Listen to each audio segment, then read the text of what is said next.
یہ حدیث پاک سیدہ عائشہ رضی اللہ تعالی عنہا سے روایت ہے، انا فاطمۃ والعباس اتیا ابا بکر یلتمسان میراثہما۔ آقا کریم علیہ السلام کے پاس ایک باغ تھا جس کو باغ فدق کہا جاتا تھا، باغ فدق۔ وہ باغ کا معاملہ یہ تھا کہ وہ کہیں سے آقا کو ملا تھا، تو آقا کریم علیہ السلام نے اس باغ کو ایسا بنا رکھا تھا کہ اس باغ کے آمدنی سے اپنے گھر کا خرچہ، اپنی بیوی بچوں کا خرچہ آپ اس سے اٹھاتے تھے۔ زندگی میں آپ کی یہی عادت رہی۔ آقا کریم کا انتقال ہوا، جب وصال ہوا تو ابو بکر صدیق خلیفہ بنے۔ جب ابو بکر صدیق خلیفہ بنے تو حضور کے چاچا حضرت عباس، حضور کی بیٹی حضرت فاطمہ، یہ دونوں حضرت ابو بکر کے پاس آئے اور آ کر کے کہا کہ اے ابو بکر، اللہ کے رسول نے وہ جو باغ فدق کا معاملہ تھا وہ باغ فدق ہمیں عطا کر دو۔ باغ فدق وہ باغ جس سے حضور اپنے گھر والوں کا خرچہ اٹھاتے تھے۔ سیدہ فاطمہ اس باغ کو مانگنے کے لیے آئی، کن کے پاس؟ ابو بکر صدیق کے پاس۔ کیوں؟ اس لیے کہ ابو بکر صدیق خلیفہ مسلمانوں کے۔ اب ان کے ساتھ کون آئے تھے؟ حضرت عباس، یہ حضور کے چاچا، تو یہ بھی آئے تھے اپنی بھتیجی کو لے کر کے، سیدہ فاطمہ کو لے کر۔ وَهُمَا يَوْمَئِذٍ يَطْلَبَانِ أَرْضَيْهِمَا مِنْ فِدَقٍ وَسَهْمُهُ مِنْ خَيْبَرَ۔ وہ دونوں اس دن باغ فدق کی زمین مانگ رہے تھے اور خیبر کا حصہ مانگ رہے تھے۔ فقال ابو بکر نے کیا جواب دیا سنیے۔ حضرت ابو بکر کہتے ہیں کہ ٹھیک ہے آپ لوگ آئے ہیں، لیکن حقیقت یہ ہے کہ سمیت رسول اللہ صلی اللہ تعالی علیہ وسلم یقول، میں نے آقا سے فرماتے ہوئے سنا ہے، لا نورث ما ترکنا صدقۃ، کہ ہمارے لا نورث، ہمارا کوئی وارث نہیں ہے، ما ترکنا صدقۃ، ہم جو چھوڑے وہ صدقہ ہے۔ یہ حضور نے اپنی حیات میں کلیئر کر دیا تھا کہ انبیاء کرام کا کوئی وارث نہیں ہوتا۔ وارث مطلب دولت میں، انبیاء کرام جو مال چھوڑیں ان مال کا کوئی وارث نہیں ہوتا۔ یہ تمام نبیوں کے ساتھ ہے، حضور کے ساتھ بھی یہ تھا۔ اب حضور نے یہ کلیئر کر دیا تھا کہ میرے انتقال کے بعد جو بھی میرا مال ہو اس مال کا میری خاندان کا کوئی وارث نہیں ہوگا، جو میرا مال ہوگا وہ سارا کے سارا صدقہ ہوگا۔ ٹھیک ہے، یہ حضور نے اپنی حیات میں کلیئر کر دیا تھا۔ اچھا، یہ حدیث جو تھی نا، یہ حدیث حضرت فاطمہ نے سنی نہیں تھی۔ سیدہ فاطمہ اپنے گھریلو زندگی والی تھی، بہت ساری حدیثیں سیدہ فاطمہ سے ہے بھی نہیں۔ آپ اتنے دن سے بخاری شریف سن رہے ہیں، آپ نے کسی حدیث کی سند میں فاطمہ کا نام نہیں سنا ہوگا، کیونکہ یہ آقا کریم کی صحبت میں شادی کے بعد کم رہی، شادی سے پہلے بھی حضور کی محفلوں میں کم رہی، بہت حیا والی تھی، بہت شرمیلی تھی، تو یہ محفلوں میں نہیں بیٹھتی تھی۔ اب شادی سے پہلے بھی تنہائی پسند تھی، پھر شادی ہو گئی تو علی کے گھر چلی گئی، تو وہ پھر تو علی کے گھر چلی گئی۔ تو حدیثیں جو ہے نا بہت ساری ایسی تھی جو سیدہ فاطمہ نے نہیں سنی تھی۔ اب یہ حدیث بھی انہوں نے سنی نہیں تھی، جب سنی نہیں تھی تو آئی مانگنے کے لیے کہ وہ تو میرے والد صاحب کا ہے، اور پھر میرے والد صاحب وہ اس باغ سے ہمارے گھر کا ہی خرچہ اٹھاتے تھے تو ہمیں دے دو۔ جب حضرت ابوبکر صدیق نے یہ حدیث سنائی نا، تو اب وہ کیا ہوا؟ حضرت ابوبکر صدیق فرماتے ہیں کہ انما یاکل آل محمد من ھذا المال۔ اچھا، ابوبکر صدیق نے یہ بھی کہا کہ اس کا مطلب یہ نہیں کہ ہم اس باغ پر قبضہ کر لیں گے۔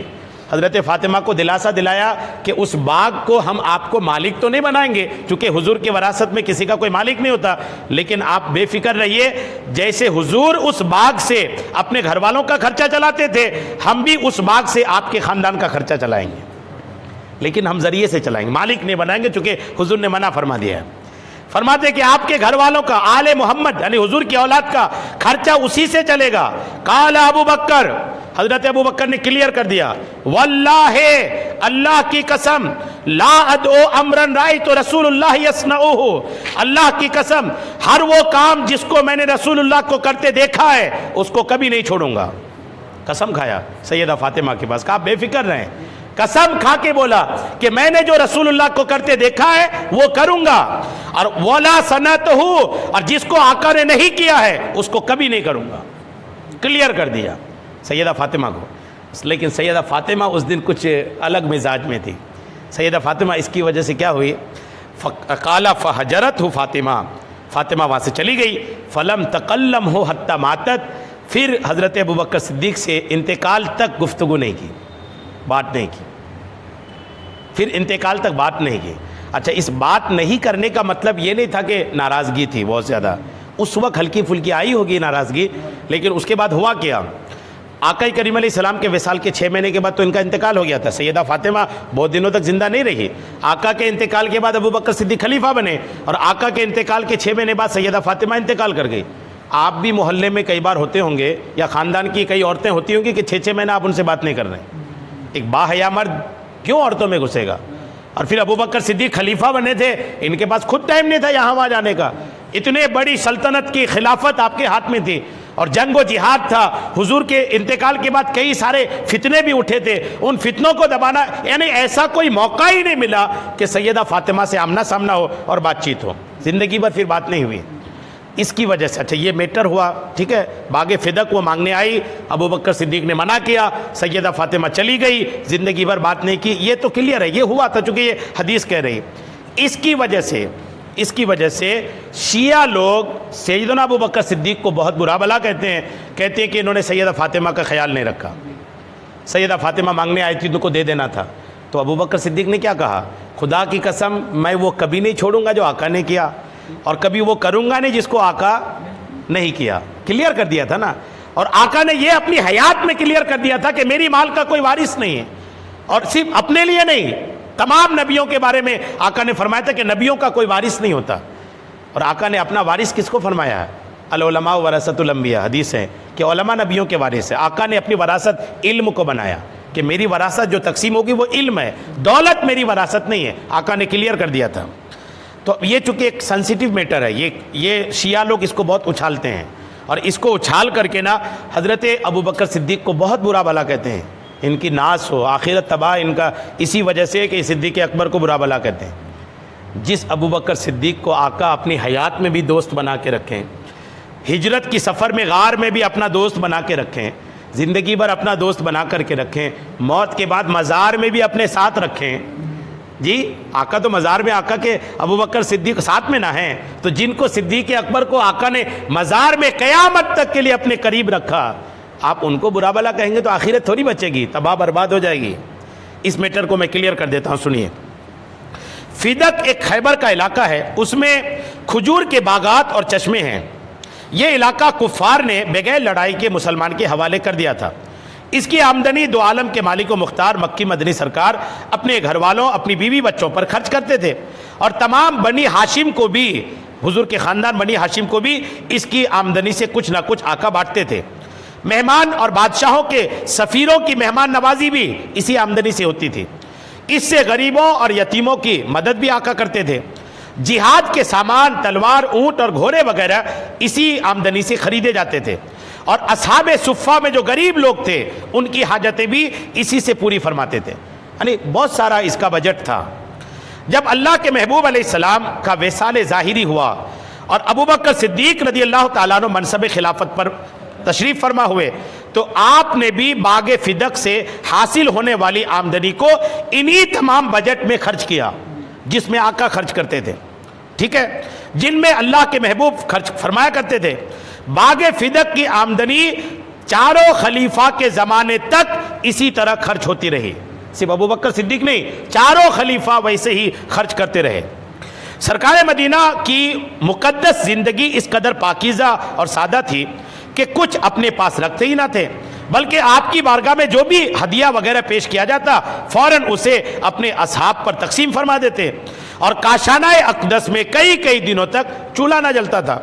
اعلیٰ حضرت عظیم البرکت مجدد دین و ملت ارشاد فرماتے آپ کی حیات میں، حضور کی حیات پر اعلیٰ حضرت فرماتے ہیں مالک کونین ہیں، گو پاس کچھ رکھتے نہیں، دو جہاں کی نعمتیں ہیں ان کے خالی ہاتھ میں.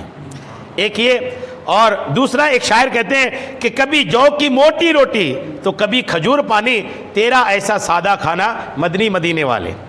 حضرت عمر بن حارث روایت فرماتے ہیں کہ دو جہاں کے تاجور صلی اللہ تعالیٰ علیہ وسلم نے اپنی وفات کے وقت نہ درہم و دینار چھوڑا، نہ باندی غلام چھوڑا، نہ اور کچھ، صرف اپنا سفید کھچر، آپ کی سواری کا جانور، چند ہتھیار اور کچھ زمین چھوڑی، اور وہ بھی عام مسلمانوں پر صدقہ فرما گئے.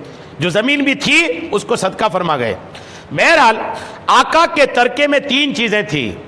آقا جب وصال فرمایا تو کتنی چیزیں تھیں آپ کی وراثت میں؟ 3 چیزیں. ایک، باغ فدق اور خیبر کی زمینیں، یہ دو چیز، سواری کا ایک جانور اور تھوڑے ہتھیار، یہ تین چیزیں، ٹھیک ہے۔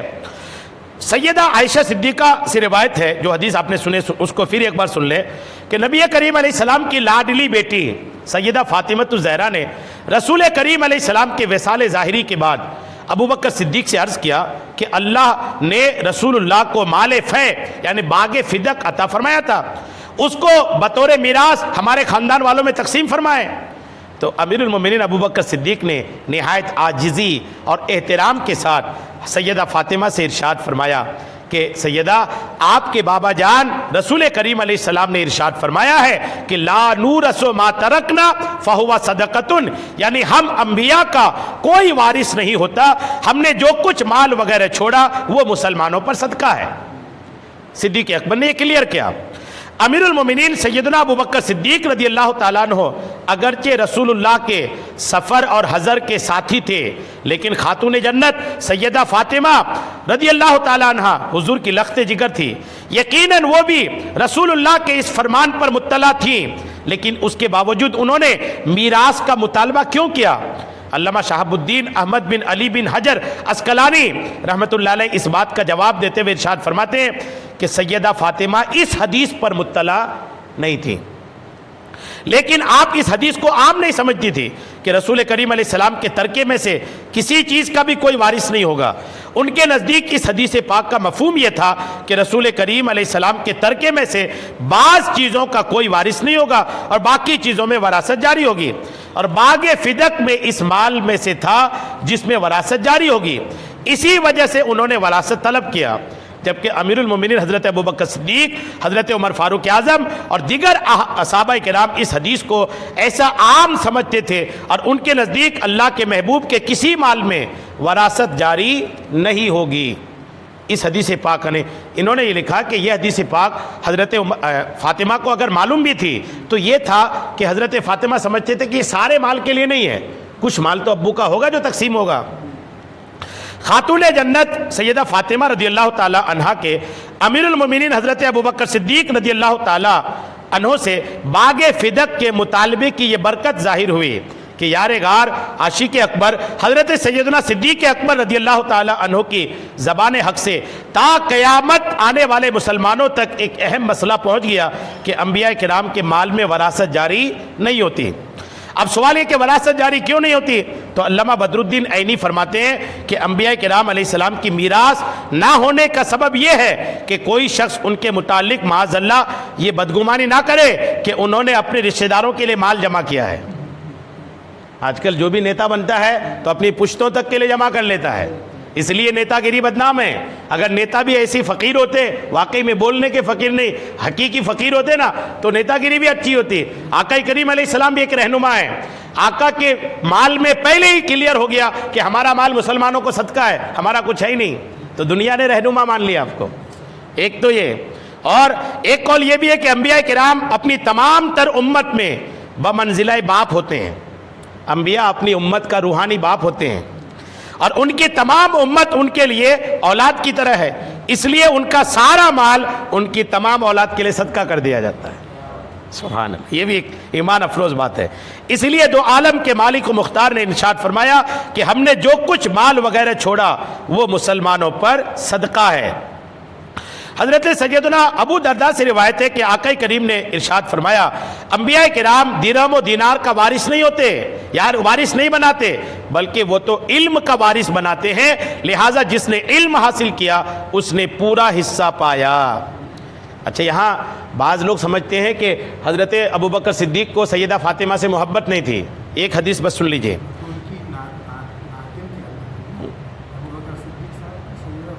نہیں وہ ان ابو بکر صدیق کی بیٹی سے نہیں ہے، ہاں حضرت فاطمہ حضرت خدیجہ سے ہیں، اور حضرت ابو بکر صدیق کی جو بیٹی تھی وہ حضرت عائشہ تھی، جی ہاں یہ دوسرے پہلی بیوی سے ہیں۔ جب خاتون جنت سیدہ فاطمہ الزہرا رضی اللہ تعالی عنہ بیمار ہوئیں تو امیر المومنین ابو بکر صدیق رضی اللہ تعالیٰ عنہ آپ کے گھر تشریف لائے۔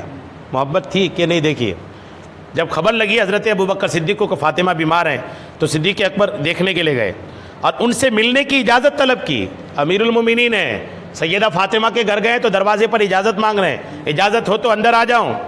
حضرت علی بھی اندر تھے۔ حضرت علی شیر خدا نے، حضرت علی بھی دیکھیے محبت دیکھیے، رسول اللہ کی بیٹی کا احترام دیکھیے۔ حضرت علی شوہر تھے نا، چاہتے تو اجازت دیتے۔ حضرت علی نے سیدہ فاطمہ سے عرض کیا کہ وہ صدیق اکبر آئیں، اندر آنا چاہتے ہیں۔ الحمدللہ فرمایا کہ اے فاطمہ، امیر المومنین ابو بکر صدیق آپ سے ملنے تشریف لائے ہیں اور اجازت مانگ رہے ہیں۔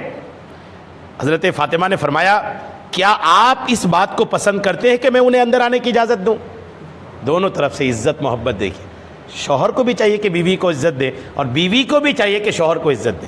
جب علی نے عزت دیا کہ فاطمہ کو عزت دی نا، یہ کہ ابو بکر صدیق آئے آپ سے اجازت مانگ رہے ہیں، اندر آنے کی اجازت دے دوں، آپ سے ملنے آئے ہیں، تو سیدہ فاطمہ نے بھی عزت کا خیال کیا رکھا، آپ اگر چاہتے ہیں، آپ کو اگر پسند ہے کہ ابو بکر صدیق اندر آئے تو آپ بول دیجئے اندر آ جائیں۔ الحمدللہ یہ دونوں طرف سے محبت دیکھیں۔ تو حضرت علی نے فرمایا جی ہاں میں چاہتا ہوں اندر آئیں، صدیق اکبر ہیں، وہ امیر المومنین ہیں۔ تو آپ رضی اللہ تعالیٰ عنہ نے اجازت دے دی، تو صدیق اکبر اندر تشریف لائے اور پردے میں عیادت وغیرہ کی، بیچ میں پردہ تھا، اس طرف ابو بکر صدیق کے وہ تھے۔